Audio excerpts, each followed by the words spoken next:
Muy buenas noches, señores y señores. Bienvenidos al desarrollo de la clase correspondientes a la materia de ciencias naturales. Un gusto poder compartir con ustedes esta clase asincrónica en la cual vamos a dar una continuidad de los temas que habíamos estado ya tratando en la clase anterior sobre la tabla periódica de los elementos. Habíamos estado viendo y en este caso vamos a hablar sobre las propiedades de los elementos. En nuestra primera etapa de clases vamos a ir analizando nuestro material de apoyo y en la segunda etapa vamos a culminar con el documento que habíamos tenido anterior y que se quedó inconclusa por materia de tiempo. Vamos a iniciar presentando las propiedades de los elementos. En la tabla, las columnas tienen rótulos escritos en numerales romanos con la letra A B. Estos son los 18 grupos de elementos. Por ejemplo, el grupo, en este caso tenemos el octavo, que es el número romano A, corresponde a los elementos conocidos como los halógenos o los gases nobles, corresponden a los elementos del grupo 8A. También se conocen como gases inertes debido a que son pocos reactivos y así sucesivamente. Y en el complemento de nuestra clase nosotros iremos viendo todas estas familias de propiedades de elementos que existen en la tabla periódica de los elementos. Y dentro de estas características vamos a hablar a continuación sobre los metales. Si analizas la tabla de la página que ustedes que tienen de este documento, los metales se ubican de la región izquierda y central de la tabla periódica. Comprenden los elementos representativos, los metales o elementos de transición o grupo B y los metales o elementos de transición interna o lantánidos y actínidos. El carácter metálico aumenta al descender en el grupo y en un periodo de derecha a izquierda. Sus propiedades físicas, en este caso de los metales, vamos a ver cuáles son. Son buenos conductores de electricidad y calor. Si usted le conecta algo de metal a la corriente eléctrica, ¿qué es lo que sucede? Es posible que obviamente pase a sus manos, ¿no es cierto? Es que hay que tener cuidado. Lo mismo el calor, si ustedes, por ejemplo, la mayoría de los metales en los cuales están construidos las ollas, los utensilios de cocina, por ejemplo, ¿qué es lo que pasa? Si usted no tiene cuidado, obviamente puede quemarse, ¿no es cierto? Son buenos conductores, en este caso, tanto de la electricidad como del calor. Poseen brillo metálico, otra de las características, propiedades primordiales de los metales. Casi todos son sólidos a temperatura ambiente, son maleables y dúctiles. Cuando hablamos de maleables, eso quiere decir que son deformables, se pueden deformarlos. Dúctiles, que se les puede dar forma, que se les puede dar la forma que obviamente querramos. En cuanto a los no metales, se encuentran localizados a la derecha y hacia arriba de la tabla periódica, excepto el halógeno, que en su representación H, que está en el grupo 1, pero se comporta como un no metal. Sus propiedades, obviamente, son los siguientes. A relación o en contrario de los metales, los no metales son malos conductores de electricidad y calor, sirven como aislantes térmicos, pueden ser sólidos, líquidos o gaseosos a temperatura ambiente, no poseen brillo metálico y no son dúctiles ni maleables. Es decir, no se pueden dar forma con calor ni se pueden dar, obviamente, cualquier estructura. En cuanto a los metaloides, no son dúctiles ni maleables, son elementos cuyas propiedades periódicas son intermedias entre los metales y los no metales. Son conductores en un grado bastante menor de los metales. Muchos de los metaloides actúan como semiconductores. Los enlaces químicos de los compuestos es la fuerza que mantiene unidos los átomos de estos elementos entre sí. Cuando hablamos del enlace covalente, ¿qué es el enlace covalente? Es la unión que se forma entre dos no metales. Los átomos enlazados comparten uno o más pares de electrones, los cuales son atraídos por los núcleos conectados con una intensidad similar, donde cada átomo aporta un electrón. Eso en cuanto a los enlaces covalentes, que nosotros igual iremos viendo más adelante todos estos procesos. De este proceso y de este comportamiento de determinadas estructuras, obviamente nace la energía eléctrica. La electricidad es la energía que hace funcionar los electrodomésticos y provee de luz, pero también se encuentra en fenómenos naturales como los relámpagos. Para entender la energía eléctrica deben ustedes adentrarse en la estructura de los átomos. Recuerda que los protones poseen carga positiva y se hallan en el núcleo, y los electrones están en las órbitas y su carga es negativa. Esta diferencia en las cargas produce una fuerza de atracción que mantiene la estructura del átomo. Al contrario, con el mismo número de protones y de electrones, las cargas positivas equivalen las negativas, dando como resultado un átomo sin carga. Todos los objetos se encuentran constituidos por átomos y son eléctricamente neutros. Sin embargo, los electrones pueden moverse de un átomo a otro, dejando a estos objetos cargados positiva o negativamente. Aquí hay que tener estas dos consideraciones muy en cuenta. Si el objeto pierde electrones, su carga será positiva. Si el objeto, en este caso, pierde electrones, su carga va a ser positivo. Pero si el objeto gana electrones, su carga va a ser negativa. Entonces, prácticamente es lo inverso, ¿no es cierto? Si un determinado objeto pierde electrones, eso quiere decir disminuye, la carga va a ser positiva, pero por el contrario, si gana electrones, la carga va a ser negativa. Las cargas eléctricas pueden atraerse o repelerse. Esta situación está dada por la siguiente condición. Cargas iguales se repelen, cargas opuestas se atraen. Positivo y negativo se atrae. Negativo y negativo se atrae. Positivo y negativo se repelen. Negativo y positivo se repelen. Entonces, ahí tienen ustedes la determinación. En cuanto a la corriente eléctrica, para que los aparatos eléctricos funcionen, se requiere que sean activados por una corriente eléctrica. La corriente eléctrica es el flujo de electrones que viaja a través de un alambre conductor en una unidad de tiempo. El alambre está formado por muchos átomos que tienen el mismo número de electrones. Estos pueden saltar libremente desde un extremo al otro, produciendo un flujo. La cantidad de corriente que pasa por un conductor se conoce como intensidad de corriente eléctrica y se mide en amperios. Obviamente el amperio es representado en la letra A. Ahí obviamente ustedes van a ver quién, por ejemplo, no ha cogido alguna vez, por ejemplo, un multímetro o ha cogido un amperímetro. Ahí obviamente el amperio está representado por la letra A.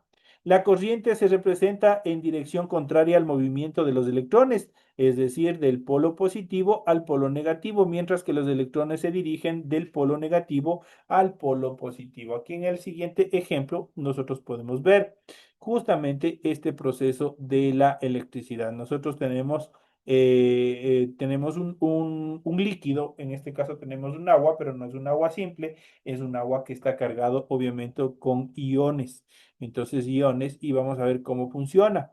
Y nosotros tenemos aquí una bombilla eléctrica, tenemos dos cables, uno que va a estar obviamente con el ion cloro y otro con el ion sodio de lado y lado. Tenemos el flujo de corriente, el flujo de electrones y obviamente en la parte inferior los electrolitos que le permiten girar, que les permiten que obviamente circule la energía y de esa manera obviamente se enciende el foco. Por ejemplo, si este es un experimento que ustedes lo pueden hacer en casa. Si en un recipiente, de preferencia de cristal, ustedes ponen una X cantidad de agua y les ponen, dependiendo de la cantidad de agua, unas 2 o 3 cucharas de sal y colocan un cable con corriente y del otro lado otro cable que esté conectado a una bombilla eléctrica, ¿qué es lo que va a pasar? Se va a encender la boquilla. ¿Por qué? Porque el agua con sal, la sal tiene iones, que es lo que hace que el flujo de energía circule sin necesidad de que los cables se lleguen a encontrar unos con otros. Es interesante ese tipo de experimentos que tranquilamente lo podemos hacer de una forma casera. El electromagnetismo es otra de las características fundamentales dentro de este proceso. En el año 800 a.C., los griegos encontraron piedras que eran capaces de de atraer trozos de hierro. Hoy sabemos que estas piedras se componen de magnética y son imanes naturales. Los griegos también observaron que si se colocaban trozos de hierro cerca de un imán natural, adquirían las mismas propiedades, convirtiéndose así en imanes. Esa es otra característica también que nosotros podemos hacer de una forma sencilla en casa. Hay un pequeño experimento que en algún momento lo haremos. En relación al campo magnético, es la forma en la que se afecta el espacio cuando se coloca un imán. Se ha acordado que las líneas de campo magnético salen del polo norte e ingresan al polo sur. En cuanto al electromagnetismo, en el año de 1820, Hans Hertz diseñó una demostración en donde presentó experiencias que relacionaban el magnetismo con la corriente eléctrica dando así origen al electromagnetismo, que hoy en día mucho se utiliza, por ejemplo, en los parlantes para generar sonido. Años después se propuso que una corriente eléctrica produce un campo magnético. El experimento demostró que una brújula se comporta de manera diferente cuando se la expone a un imán con respecto a una corriente eléctrica producida al frotar una vara. La aguja de la brújula se orientó en sentido inverso a su polaridad y al invertir el imán de la brújula giró 180 grados. En cambio, al aproximar la barra de una brújula se movía sin diferenciar los polos magnéticos. Este experimento demostró la relación entre la electricidad y también el magnetismo, que es importante. La naturaleza del magnetismo está relacionada con las cargas en movimiento. La fuerza magnética que experimenta una partícula cargada al pasar cerca de un campo magnético depende de la intensidad de este campo y de la velocidad de la partícula. Por lo tanto, cuanto mayor es la velocidad, mayor fuerza experimenta. Esta fuerza incluso puede tener la capacidad de desviar la trayectoria de ciertas partículas. En este sentido, la cantidad de energía eléctrica producida por un campo magnético es muy pequeña. Eh, se, para que sea, se desarrolló lo que se conoce como bobina. La bobina consiste en un alambre de cobre enrollado varias veces. Al pasar una corriente eléctrica por el alambre, se crea un campo magnético en el interior de la espiral. La dirección del magnético sigue la regla de la mano derecha, es decir, del polo positivo al negativo. Se utiliza bobinas para aumentar, por ejemplo, la sintonía en aparatos de radio. Nuestra licuadora tiene una bobina que le permite girar a gran velocidad para licuar nuestros alimentos. Las batidoras igual tienen una bobina, la cual les permite funcionar, las cuales permite rotar, y así algunos electrodomésticos de igual manera. En el caso de los automotores, por ejemplo, las bobinas se encuentran en el motor de arranque. Esas son las que permiten generar el impulso eléctrico necesario para que nuestro vehículo se encienda. Y así sucesivamente existen en muchos lugares bobinas obviamente que permiten girar, obviamente, y generar un campo eléctrico, generar justamente este electromagnetismo que permite que se mueva a un X aparato. En relación al campo magnético terrestre, los científicos creen que el magnetismo terrestre se debe a que el núcleo de nuestro planeta Tierra actúa como un imán gigantesco, ya que el núcleo y el manto existe en un estado semilíquido y están constituidos por hierro y otros elementos magnéticos. Estas condiciones permiten flujos de electrones que generan un campo magnético con polos orientados hacia los polos de nuestro planeta. Eso en cuanto a las determinaciones del magnetismo terrestre. El descubrimiento de que los polos magnéticos de distintas polaridades se atraen dio origen a la brújula. Una brújula es una aguja magnética o magnetizada que flota o se mueve en un medio adecuado. Lo interesante de esto es que no importa dónde se ubique este aparato, la aguja siempre va a apuntar a la misma dirección. El fuerte campo magnético de la Tierra hace girar la aguja de una brújula. La punta de la aguja señala el polo norte magnético de la Tierra. El otro extremo señala el polo sur magnético. Si bien ahora se puede determinar la posición de una persona en el mundo con mucha precisión usando un GPS, Durante muchos siglos atrás, los navegantes y exploradores usaron la brújula para encontrar direcciones y no perderse. El uso de la brújula se ha ampliado para determinar y medir los rumbos cuando se va a marchar en una dirección específica y para calcular distancias en un terreno. Al contrario que el GPS, las brújulas no requieren baterías, funcionan aún cuando hay muchas nubes o no existe una vista clara en el cielo. Hay que notar que los polos geográficos tienen una ubicación fija en cada extremo del eje de nuestro planeta Tierra, pero que los polos magnéticos no se alinean con los polos geográficos. Por ejemplo, los polos norte magnéticos y geográficos están aproximadamente a 1800 kilómetros de distancia el uno del otro, así es que son divergentes el uno del otro. Aquí tenemos la imagen en función de la brújula. Recuerden que la brújula, obviamente, por su versatilidad, es la más utilizada, pues no necesita de baterías, no necesita de internet, no necesita de determinadas cosas, es autónoma, simplemente funciona ¿con qué? Con el magnetismo, haciendo eje siempre en el magnetismo de nuestro planeta Tierra, para marcar siempre al norte y al sur y obviamente de esa manera ubicarse de manera más precisa cómo orientarnos en determinados lugares. Esto en cuanto a los temas que nosotros hemos tratado en nuestra primera etapa. Pero recordando lo que nosotros habíamos visto en la clase anterior, nosotros habíamos hablado, recordando un poco más, de la tabla periódica de los elementos. Aquí nosotros tenemos la tabla periódica, como están distribuidas en diferentes colores. Habíamos dicho que es la tabla periódica de los elementos, pues es un registro de todos los elementos químicos conocidos por la humanidad. Habíamos dicho que están organizados en filas y en columnas, es importante. Se han establecido símbolos llamados símbolos químicos para representar a cada uno de los elementos establecidos en la tabla periódica de los elementos. La tabla periódica es una herramienta fundamental para la química, la biología y otras disciplinas correspondientes a las ciencias naturales. ¿Cómo nosotros podemos determinar o identificar cada uno de los elementos químicos? Los elementos químicos dentro de la tabla periódica tienen las siguientes características. Y desde la parte superior de derecha nosotros podemos ver la masa atómica, está representada ya en su valor. El número atómico está en la parte izquierda superior.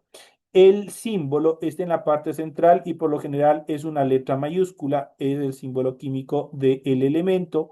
Abajo está el nombre del elemento o el elemento químico, en este caso el azufre está representado por la letra S. Es un elemento no metal y tenemos el estado de oxidación de este elemento.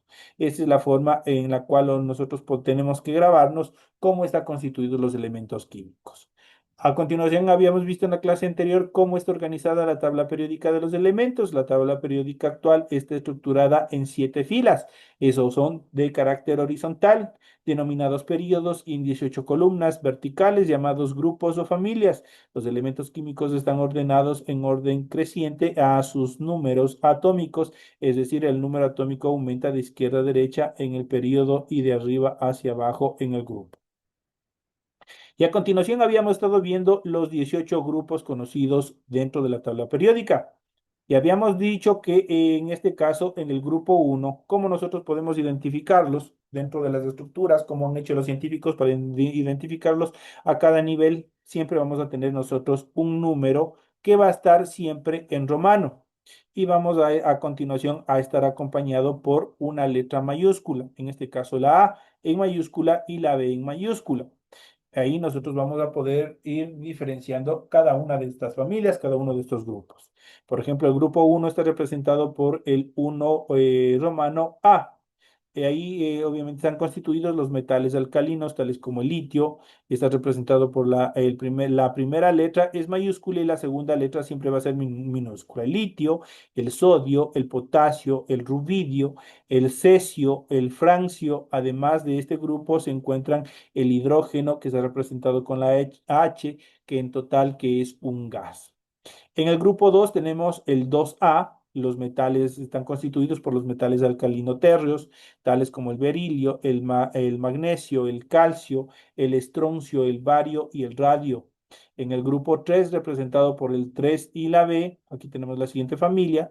Esta familia del escandio, que incluyen el itrio, y las tierras raras tales como el antano, el cerio, el praseodimio, el neodimio, el prometio, samario, europio, gadolino, terbio, disprosio, olmio, herbio, tilio, iterbio, lutecio. También se incluyen a los actínidos, tales como el actinio, el torio, el protactinio, el urano, el neptunio, el plutonio, el americio, el curio, el berkelio, californio, einstenio, el fermio, mendelevio, novelio y laurencio. Esos son los metales que corresponden o los componentes químicos que pertenecen al grupo número 3. En el grupo número 4, obviamente tenemos el 4B, se encuentra en la familia del titanio, que incluyen el circonio, el hafnio y el rutefordio. Este último es sintético y 100% radiactivo. El grupo 5 está representado por los 5 romanos más la B, la familia del vanadio, el nibio, el tantalo, el dubnio. Este último es sintético. El grupo 6 tenemos el 6B, la familia del cromo, tenemos el colibdeno, tenemos el wolframio y el seaborgio. Este último igual de carácter sintético. El grupo 7 tenemos obviamente por el 7B la familia del manganeso, el renio, tecnecio y el borio. Estos dos últimos igual siguen siendo sintéticos. El grupo 8 está representado por 8 romanos B, la familia del hierro, el rutenio, el osmio, el acio, este último de carácter sintético. El grupo 9, la familia del cobalto, el radio, el iridio y el sintético miennerio. El grupo 10 está representado por el 8B, la familia del níquel, el paladio, el platino y el sintético darmatrio están constituidos dentro de este grupo. El grupo número 11 tenemos la familia del cobre, la plata, el oro, el sintético ruengenio. Estos pertenecen al grupo número 11.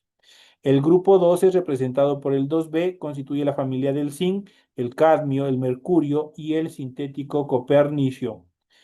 El grupo 13 está representado por el 3A, está constituido por los terreos, boro, aluminio, galio, indio, talio y el sintético nionio.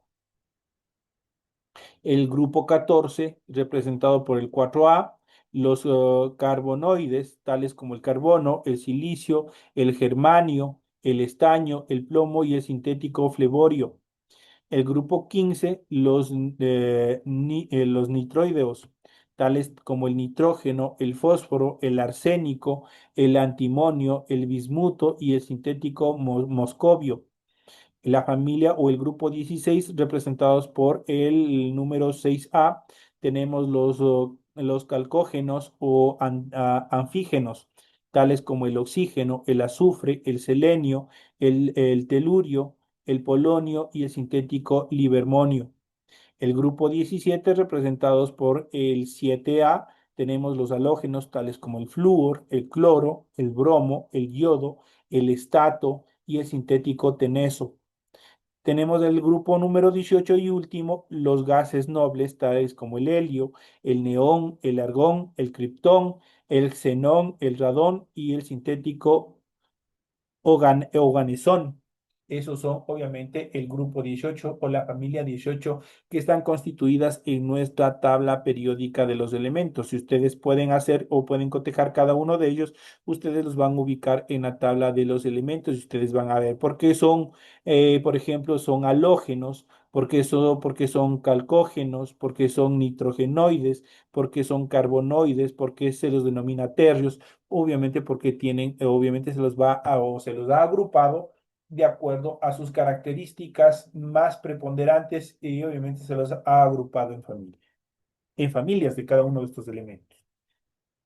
En esta última parte, haciendo un poco de historia de la tabla de los elementos, la primera versión de la tabla periódica fue publicada en el año de 1869 por el profesor y químico ruso Dmitri Mendeleev y contenía 63 de los 118 elementos hoy conocidos en la naturaleza y estaba organizada basándose en sus propiedades químicas. Por otra parte, el profesor de química alemán Julius Lothar Meyer publicó una versión amplia, pero basándose en las propiedades físicas de los átomos. Ambos estudios organizaron los elementos en filas, teniendo la previsión de dejar espacios en blanco en donde intuían que habían elementos por descubrir, se dejaron espacios. En el año de 1871, Mendeleev publicó otra versión de la tabla periódica que agrupaba los elementos según sus propiedades comunes en columnas numeradas desde el 1 hasta el 8 en números romanos, conforme al estado de oxidación de cada uno de los elementos.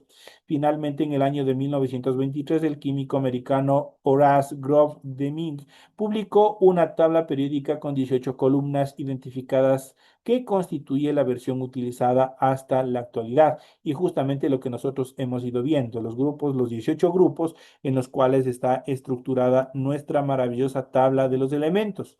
¿Por qué obviamente tenemos esta tabla de los elementos? Porque son todos estos minerales, todos son estos componentes químicos que se encuentran en nuestra Tierra y cada uno de ellos tiene un componente diferente, cada uno de ellos tiene una particularidad. Algunos son totalmente radiactivos. Si se mezclan, generan comportamientos radioactivos, los cuales son utilizados para, por ejemplo, en la actualidad, crear las bombas nucleares, crear las armas nucleares que son utilizadas en las guerras. Entonces son elementos inestables en los cuales obviamente va destruyendo todo a su paso. Pero no solamente sirven para destrucción, sino también sirven para otros beneficios que son propios y son beneficiosos para la humanidad. Esto en cuanto a los temas y al refuerzo que nosotros hemos hecho de este tema que había quedado un poco pendiente en la clase anterior. Señores y señores, de esta manera llegamos a la parte final de lo que corresponde a la clase de ciencias naturales. Ha sido un gusto haber compartido con ustedes el desarrollo de la presente clase. Nos estaremos viendo hasta la próxima semana. Señores y señores, que disfruten de su feriado, que disfruten del resto de semana y nos estaremos viendo en la próxima clase.